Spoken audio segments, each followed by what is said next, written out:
educated herself, that we will understand where we have come from and where we ought to go. Father, in the name of Jesus, we just thank you for knowing that it is you that giving wisdom out of your mouth cometh knowledge and understanding. And Lord, we just thank you for Chief Warhorse, our wonderful leader right now. God, we thank you for the attire that she is wearing, because surely she bare her heart.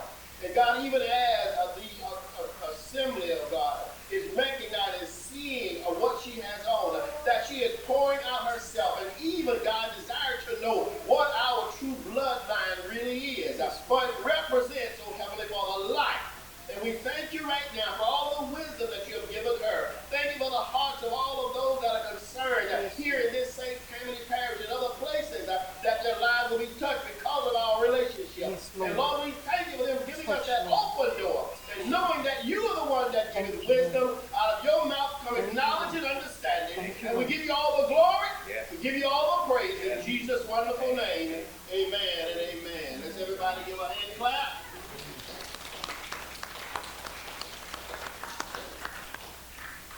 We have a few of our panel have not made it yet, but people are still coming in.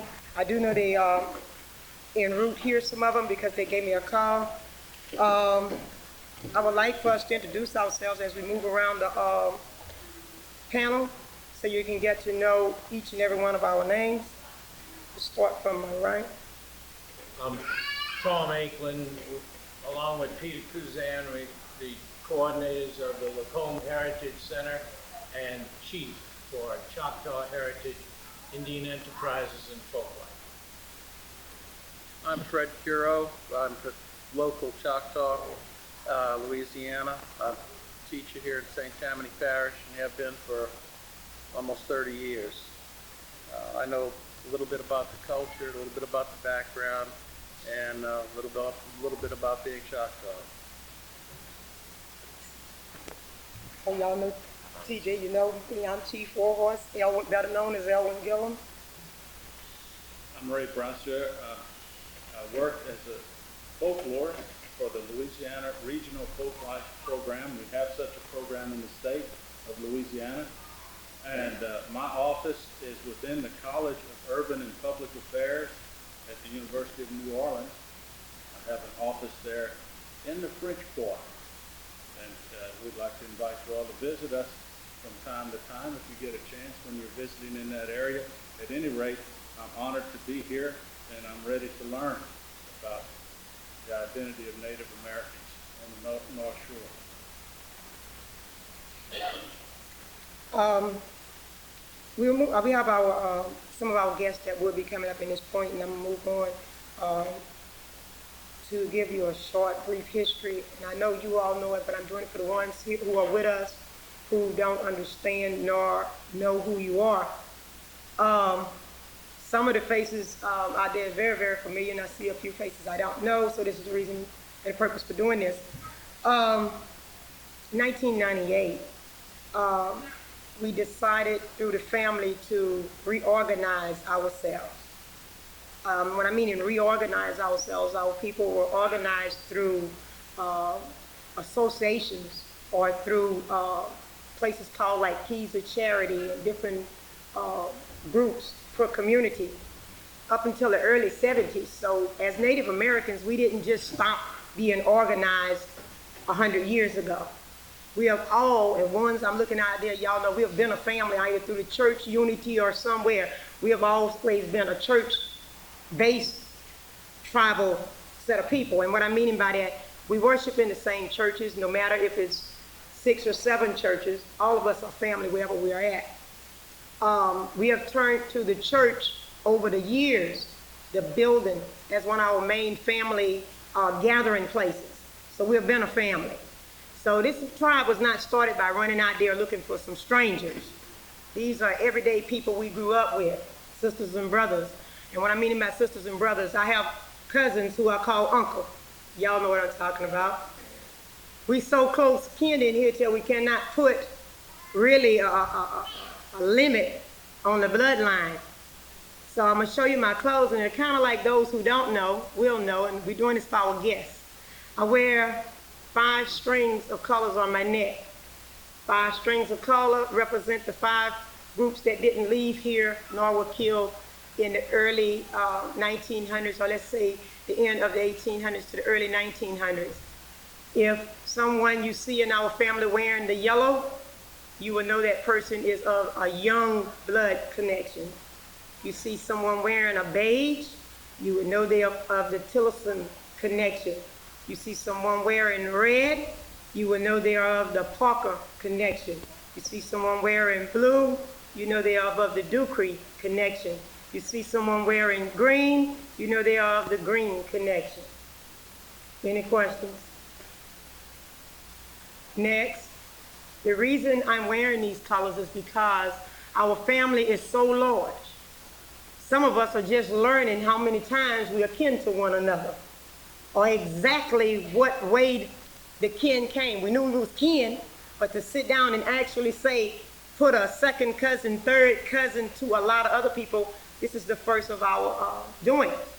What we've been trying to do is connect back from the Indian village, which we know of as today, which I tell TJ all the time, and I prefer to call him that way because that's the way we're talking. A lot of people on the panel prefer being called by their names. A lot of the names here have been changed. So why we went back to those names, because those names will put us back in our original location. Because if you are a Crawford, and you tell me you're a Crawford, now I know to put you back in Paquet.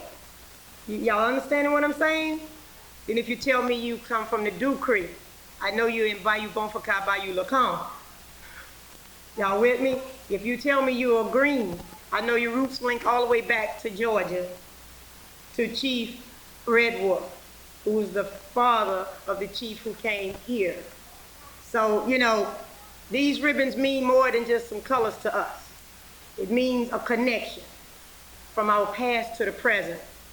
I drape on me, I hear some people say, and some of these people on the panel know this that have studied Native American history, a lot of stuff that you see going on in the Native American community is nothing but a money-making scheme. It's not about that with us, because if it was, we've been trying to raise money long before. With us, it's about organizing, touching our past, passing it on to our children, and still surviving in a society that is continually pushing us out into the back. I wear this scarf, which people call today as a dancing scarf. Really, I wear this scarf draped with the memory of all those who we have lost, who have touched my life one way or the other, personally or through the spirit. And what I'm meaning by that, we would not be here today if it wasn't for the ones from the 1400s that I've done research on till today. So when I wear these clothes, I don't want to wear them as something to go dancing in. We need to change that image, because this is why people like Bill Cody and them were able to take the Indians and misuse their tradition. Clothes are to be worn for ceremony. I only wore it today because, as being a person who have lived as an African American on paper and an Indian, I had to bring my Indian from the inside to the outside. So this is a way to reflect my inner feelings. This is who I am. My clothes is made from my own character. A warhorse is someone who leads a battle, so it's nothing spectacular. I'm your leading servant. That's all that means. These clothes, that's all it means when I have them on. I'm your servant, to lead you to the best will that God will enable me to do. I use hair because a lot of people don't understand our Native Americans here, and it has nothing to do with scalp, and I want to clear that. It has to do with horse hair. Horse hair was very plentiful back then. They did a lot of grooming, and they used horse hair for a lot of skills in making clothes. They used a lot of silk in this area. Everywhere I go, I see Indians, everybody with hide on. I think it's kind of hot down south for hide. Our Indians here mostly use a cool material, cotton, or something of this here sort. And this is the reason I'm wearing this. I'm not telling you not to, you can buy whatever you want, but I'm just saying this is the reason I have this on. So I'm not talking about any other tribe that don't using these things. But when you start looking at the weather and the condition, the clothing is based on the weather and the condition. And this here is more comfortable for me. Here in St. Tammany Parish in the 1800s, our people suffered, I would say, a major massacre. On the Shafunkta, there was a great tribe there that suffered. People call it Houghtonville now. Well, it once were. I went into Holtonville and it's very small now. There's only a little piece left of the Holtonville area. It is diminishing fast. I lost one of my right-hand workers a couple of weeks ago by the name of Patricia Harrison Peters, who spent a lot of time with me in Holtonville and doing a lot of the research. And let me tell you, it's nothing like having somebody to go through these cemeteries with you and walk through the woods with you, you know. So we went in this area, and to find out that the people there had knew that the Native Americans had been there. They grew up knowing the cemetery was there, and they saw all the building coming through and digging up of the bodies that remained of the Native Americans. They saw all artifacts being dug up, and there was nothing they could do about it. And it's against the law to tamper with unmarked graves. And in this parish, a lot of the builders will not even report to the departments that they should make a report to of their findings. So it's up to us to guard what is left of our past. I hear a lot of people say don't look back on your past because forget where you come from, or look forward and move on with positive. Well, if we forget where we come from, that means, if we forget all that, means forget about God. That's in the past. And I don't think that's right to tell people forget what was in the back. Because what happened back then is what determined who we are today. So the past is very important. And we're not digging up something that need to stay buried. I feel that we are bringing out some issues that can better help people understand us. Some people don't understand why we speak the way we do with the accent that we have. Our kids have suffered through the school systems because they said they had a speech disorder. We are Native Americans. Our people spoke more than one language. Our tongue is very hard for me to say some words, and I'm not ashamed of that because I continue to fight. And I'm pretty sure people understand Elwin Gillum or Chief Warhorse after close to 21 years of being on the battlefield. What we have to do is, though, our people that's moving in need to understand who we are. We didn't have a choice to put Native American on a piece of paper. Our people in the 1800s were forced to be white, black, Negro, colored, anything but Native American. Our people were threatened to be killed if they didn't go to the reservations as they were being established. Our people had made a choice, and I made a choice 21 years ago. Sometimes you have to do what you have to do. And our people, I don't think, connecting with them spiritually, and what I mean by that, when you work on something, and I know these gentlemen that have done research know when you start working on the past, you actually walk back into that time. And it's like being there. And the more you read, the more you understand what went on in that time. And I feel our people felt that it was better to be anything but on a reservation. Being an Indian was up under the ground. Being a Negro or black was just at the skirt of coming from underneath the soil. So they chose to be a little above the soil than to be buried beneath the soil. And I feel that they took that choice because they felt that if we came up above the soil a little bit, we would have a chance to bloom like we have done. So I touch and feel my forefathers and foremothers' vision of survival. I've read many books where they said that you can kill some of us, but we all will not die. And I feel that our people put strategies together that have made us survive. And I don't think God have allowed us to live all this time. They said the last our people were out of here by 1909. This is 2001 and we're still here. We are multiplied. I think it's time that we let this town know and this state know how strong we are. We are a strong people. Our numbers are great. Each one of y'all know in this room, this was a short call the heads who meet at regular tribal meeting, and they tell their people turn out. So we can really overpack any building they have in Louisiana. Y'all know that with some work. It's a great number of us. And we have been written off as white, Creole, colored, and black. We have been divided by religions. We have been divided by race. Bringing our tribe back together in 1998 was a sound ground of bringing us back together as one. When we say tribe, we mean family. When I say tribe, you say family. Tribe, tribe, unity. Okay? That's all family means. I would like to touch on something while we have me on the panel.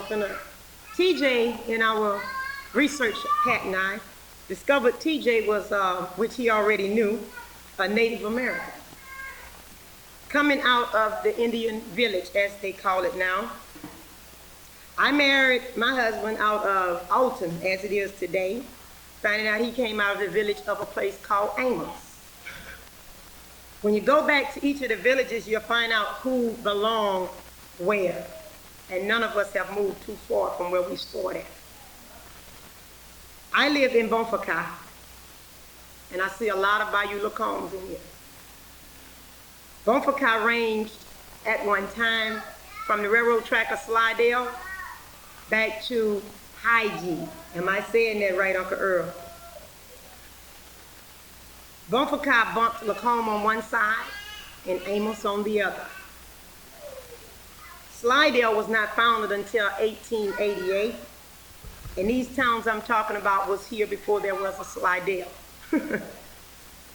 Somehow Slidell have grown and swallowed up our home. I asked, and when I ask, y'all know me to go from asking to getting postal signs. I've asked nicely to help us reserve the little parts of our communities that's still there by making them historical areas. I have not had any problem, and TJ's sitting here on the side of me, we have not had any problem so far with anyone saying that they disagree with putting back historical markings, which means we have a historical Bonfaka, a historical Amos, a historical Hygie, and we're still looking for the original name of the Indian village before someone decides to just come through and name it Indian Village. And as we put these places back, we are establishing your past. We're connecting you back to the soil from which you came. You cannot check the DNA of the soil of Louisiana without pulling our DNA out. This is home. We didn't happen to just move here because we wanted to move from the congested city of New Orleans to the countryside of St. Tammany Parish. We didn't just decide that St. Tammany had beautiful pine trees and we want to be able to walk amongst the beautiful pines and oaks. Our people already had done that. We didn't move here because we were running from crime. We didn't move here because we want to over-dominate and create laws to push other people aside. Our people moved here for the beauty. They moved here because of the freedom. And they moved here many, many years ago. The beauty is moving away fast to concrete. Sooner than later, we'll be another New Orleans, a city of hot pavement and nowhere to plant anything. People move into our communities and find us loving our animals. Anyone that come to my house know I have goats that come in the office if I leave the door open. So I have my animals. But pretty soon, someone's gonna move into our neighborhood and tell us we can no longer have our animals. Pretty soon, someone's gonna move into our neighborhood and tell us we cannot burn a fire anymore. It's time to stand up. You cannot go to a place called Cooperville winter or summer without a fire burning. Am I right, TJ? You cannot go to the branch winter or summer without a fire burning. I have a fire barrel in front of my house because this year when the parish said that we couldn't burn, I just turned to a fire barrel. We love our fire. But someone else is coming into our area and saying that we are destroying the air. And all these Indians up here wanting to know, they know what I'm saying is the truth. Who are destroying the air is those who want super growth. And it have pushed many Native Americans back, which have caused them to lose their identity. This does not mean just for me. That's why I have a local Louisiana Choctaw on the panel with us. He understands the destruction that went on also in St. James Parish. We have discussed it. People in St. James Parish is a part of us. We know that. They had a dent in St. James Parish a couple of weeks ago, and Lacombe was in St. James Parish.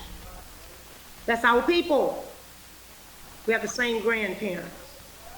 Our people were building schooners and moving up and down the waterways from here to Canada.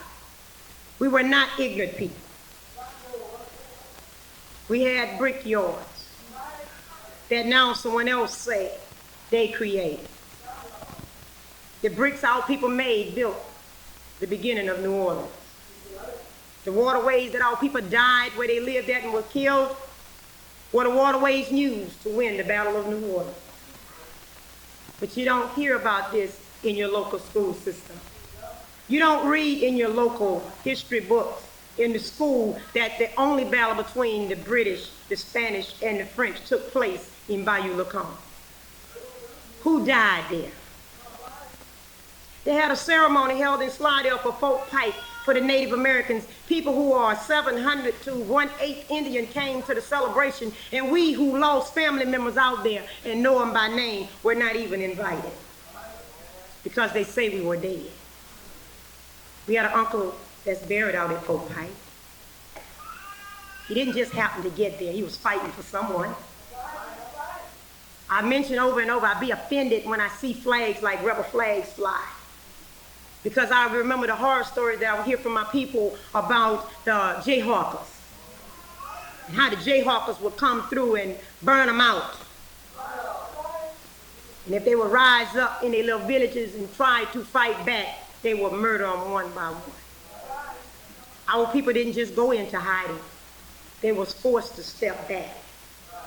Some of you, I'm gonna name a name. If it wasn't for a place called Up Above, we would not be here. The older people in the room that know Up Above, raise your hand. Up Above was up in Bonfaka. And that's where our people found safe haven in the early 1900s to be able to bring us to here. Cousin Louise sitting over there, she a product of the Up Above people. Uncle Earl sitting over there, product of the Up Above people. Cousin Shane sitting in the back, a product of Up Above people. I don't want you to think I came here with a flow show because this is the truth. Amen. The history books say that there was one Shataima. I say there are many Shataimas. Shataima is anyone who opened the door to help and love the Choctaws, or should I say, Shatai. I have had many Shataimas come in my life. We need to not keep our family secrets a secret anymore. I believe that God has given us enough strength in numbers. They say we're 20,000. I say we are more. Y'all know we are more. Same grandparents. So I tell them we must have wrote the story about the baby kids. We don't die. We multiply. Some people say, well, if they ran all of them out, how did y'all make it to such great number? Well, in this family, some have 15. Some had 16. They came up with a plan to replenish their villages. Reverend Sam, how many over there in your family came through? 17. Look at that. And then we got the 22. Then we got the ones that had twins and triplets. We multiplied. Now it's time we thank God for where he has saved us and brought us from, and look to him for his leadership to see why have he helped us to survive. I don't think it's to get a brand new car. I don't think it's for a brick home nor charge cars. I don't think that's what it's for. I think we're an example.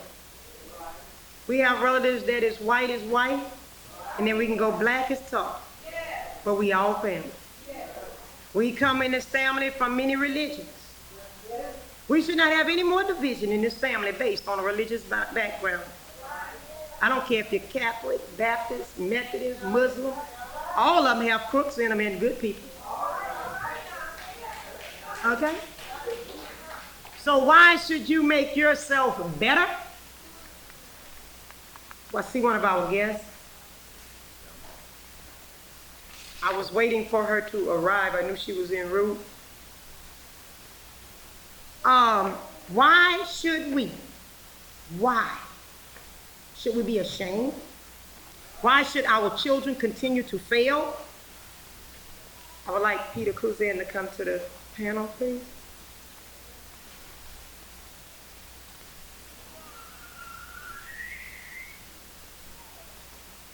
Peter Cruzan to the panel, please.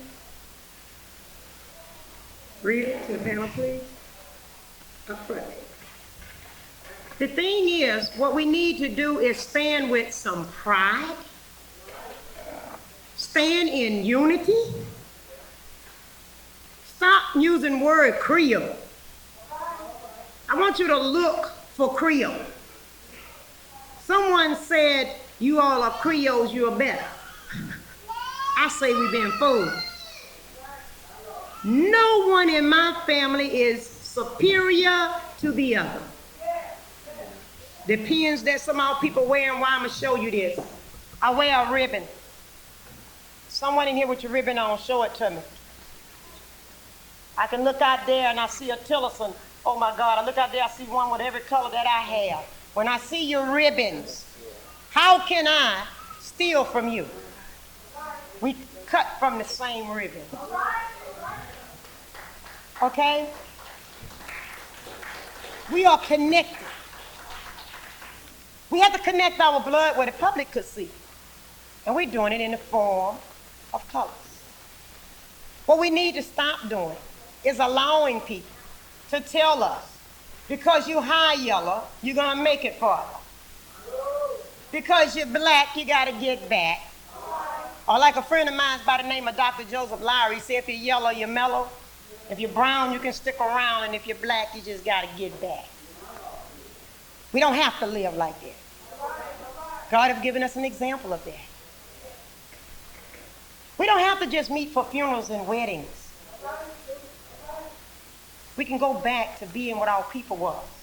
We have people in here still working in the timber business where our people left them. Looking at some right there. We have been business people. We haven't been welfare people. You hear them talking about welfare people, project people. I've never lived in a project.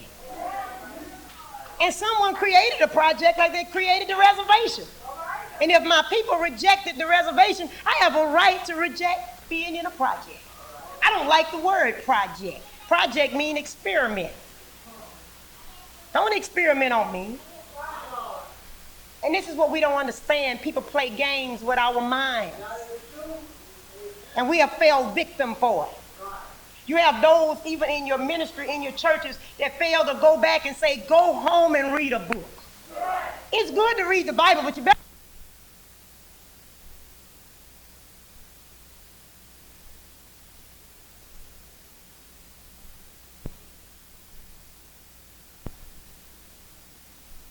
You have to go, so that's what I'm going to let you. And I found out that I was actually part Choctaw, and that this had been passed down from my grandmother on my father's side. My father wouldn't acknowledge it, but it was something that was passed down from his grandmother to my mother to me. And so I went looking for my roots, so to speak.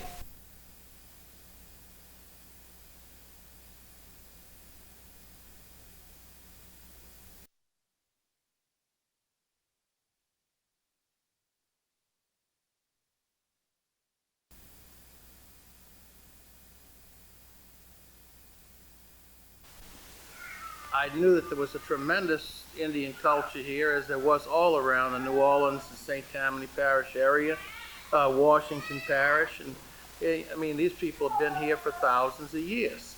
And the Choctaw have been through this area from Mississippi, no matter what name you put on a sub-tribe. And when I went looking for the Indians and the history of the Indians, I found one folder in the Bayou Lacombe library with a few articles from papers and a couple of things from Tom and whatever in it. And that was a sum total of all I found on your culture. And so I have been looking and learning since then. I've been learning from lots of people. And I knew that your family, your tribe was descended from originally 7 families in Bayou Lacombe, and we can document that. But where did they go? Well, I heard that a lot of them had moved to Gina and become the Gina Band of Choctaw, which recently got recognition. And so I figured, well, I guess that's where they all went. And I'd run into a few people here and there who said that they were Choctaw. Well, it was my fortune, a good fortune, to run into a guy named Tom, Colvin, okay, years ago. And we became friends. And Tom was befriended by a family, the Johnsons, in Bayou Lacombe when he was a young man, and learned a lot about the Choctaw culture from them firsthand. He learned basketry from Matilda Johnson, and a lot of other things from the family while he was there. And he had that opportunity. He passed a lot of that information on to me. So most of what I know is secondhand. But let me just start off and tell you all where I think you all are. Right now, there's a lot of people here who think that they are Indian, okay? And maybe you are. You've had this history passed on to you. You're in this family. Let's kind of take a minute to define what an Indian is. Maybe that's where we should start. The Indians that were here were people just like the people from any place in this world. They were just like the people who came from Europe. The people who were in Europe were kicked around by somebody else and their land was taken away from them.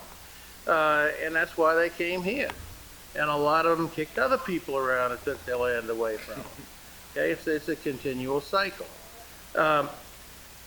Well, what made these people here special? I think the same thing made these people special who lived in the Americas as the same thing that made the people who lived in Hawaii special, that lived in Indonesia special. That these people had a deep attachment to the land. These people had a reverence for life. These people had a one-to-one relationship with the Creator on an everyday basis. Okay, and that is what being a Native American means to me. Okay, I have met many Native Americans from around this country, and there are people I can guarantee they can show you a card from the federal government that says, I'm 100% Indian. And them no more what their ancestors were than the man in the moon. Right. Okay? But it's on paper, they are Indian. And then I can show you people who might have 1/1000th of 1,000th of a percent, but they have the heart of a Native American. And that is what makes us special. And if the people sitting here in this room have that special heart, then it is time to say, yes, I am a Native American. Okay? I don't want to take up too much time, but let me just run on a little bit. Like I said, I've been involved with Native Americans in Louisiana for a long time and around the country. We have had the Houma Indians. The Houma Indians was, like most of us, a conglomeration of people who lived in the area. You can almost guarantee that everybody who thinks that they're Choctaw here is not necessarily Choctaw. There's going to be other things mixed in also. But that's fine, okay? So the people in the Houma area were trying to identify themselves and become a tribe just like you're trying to do here.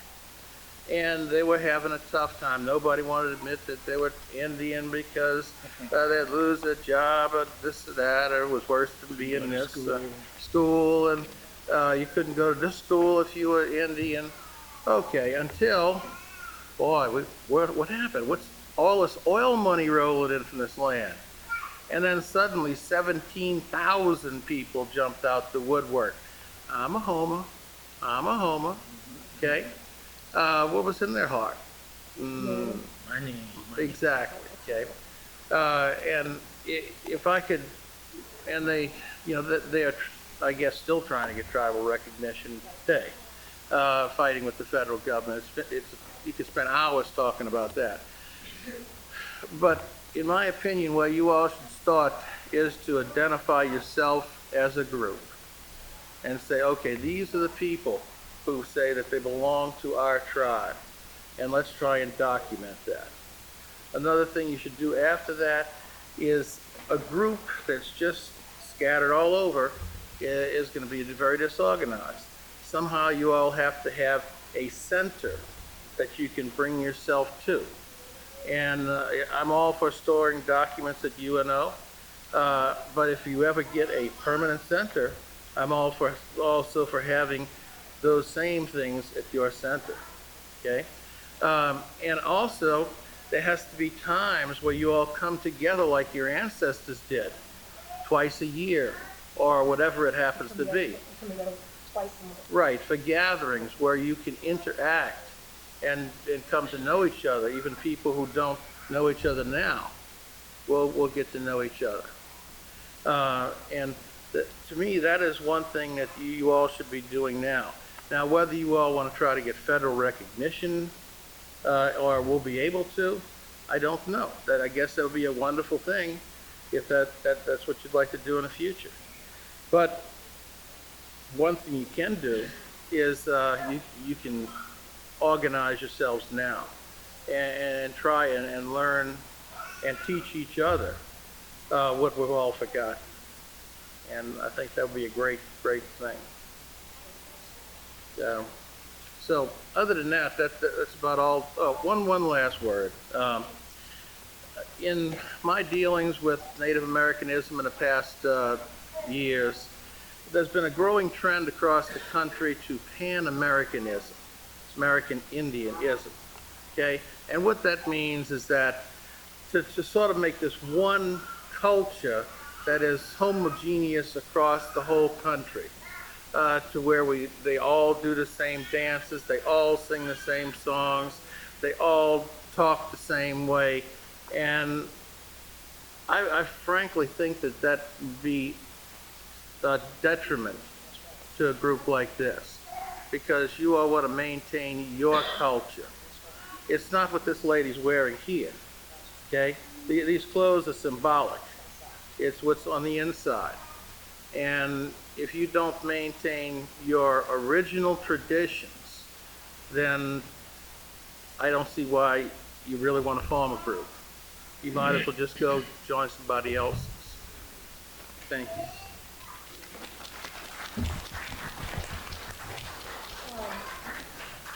We have been organized as a tribe since '98. We meet twice a month. Our meetings are private. They are family powwows. As I stated to some of you on the phone, I've traveled for the first time in 2000 to see what other Indian powwows were, and it wasn't what we've been having. Powwows to us is meeting of the mind. We do not come together and sell stuff at our powwow. It's getting in there, discussing things that we just sometimes may not even want to hear, but it has to be said. We are building our family ties. And I want to state again, we, as TJ being a part of this community have always been a family. We went to schools together up until integration. We, like I said, we go to church somewhat together no matter what the church is. I've told several people more than one time, it's not what building you go to, okay? If I go to Pentecost, I'm at home. I go to Salvation, I'll be at home. Wherever I go, I'll be at home. Why? Family are there. At the church where you go, TJ, you have one of our oldest members of our tribe here, Pastor Stella. I cannot go to that church without acknowledging who she is. So we didn't just discover we were Indians, we have talked amongst ourselves, which in a way was public, in a way, I thought. But being that the social society of St. Tammany Parish have a racial clash, the white society have one social world and we have another. That's where the secret came in. But publicly in meetings in churches, I spoke at your church in 2000. I think that was the topic we discussed then, Native American. Pentecost, I've been there all my life prior to proper then, as a little child, and that's all we have known. We weren't Indian. We know why we had to put our things on paper, but my daughter and my son over there, when they were going, when my grandfather died, he told them they were going to shop. We're not into it about the money, because if we were, we should have been fighting. Because we didn't let everybody come in here and take what was ours. Now we're fighting for something. We got to come back up. Some kind of way we're getting pushed, jammed. Midnight meetings, rezoning and restructuring and boundary lines moving. This was Florida. Now it's Louisiana. It's not us. This is who we putting in these offices and stuff to make laws and to protect us.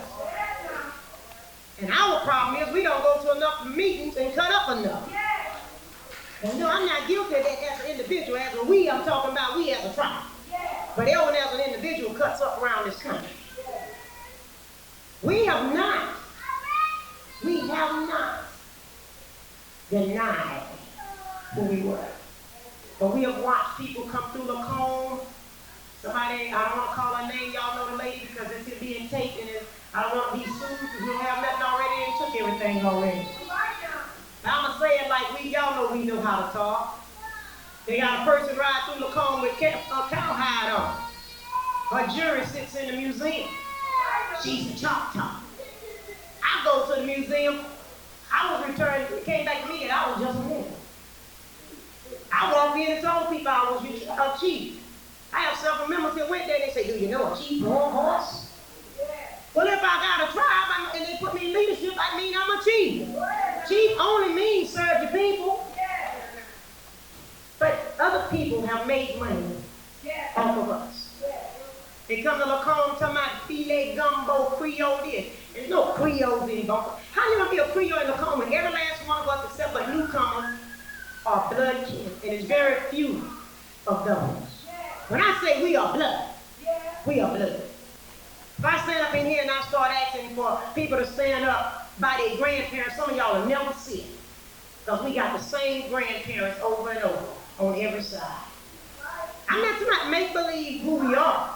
We know that we know that we know that we know that we know that we know that we know we in it. I'm not 1/8, I'm not 700. You want me to show you an example? Listen at this. Uncle Earl, stand up. Mama, stand up. That's red people. Now why I'm finna show you an example of it. That's right. There they go. Now watch this. I want to show you something. See, this is what he means by documenting. Let me show you something. Uh-oh. Here we go. Uncle Earl is a Dew Creek. Dew Creek. Dew Creek. All right, now, I shouldn't say it again here. I'm going to move back tonight. I'm going to say it again. I'm going to move around. I know camera's on here, but I want my voice to be here. I want to show y'all something right off this road right here. Uncle Raymond, Uncle Earl, his brothers. That's my mom, that's their cousin, she ain't stand up. See, when we had our meeting in 98, our meeting was about can we become public about who we are, CJ. And my cousin Jones here set in on a little bit of that. But he knows that we know that we know. He knows his children is. I'll show you why. Cousin Shane is a Tillis. Cousin Shane comes from Joseph Tillis. Joseph Tillis was on the Chiffon. Yeah. Okay? Joseph Tillis was the Indian who owned the brickyard, and everybody trying to keep weird around here. Like, that was my grandfather. Yeah. By the way of a man named Clem, or we call him Uncle Mike. Yeah. Uncle Mike had a sister named Sadina. Sadina, who my mom is named after. Come on. Sadina also had a sister named Ness. Yeah. That's where they come from. Yeah. All right? So that made Shane off Uncle Machu, Uncle Raymond, my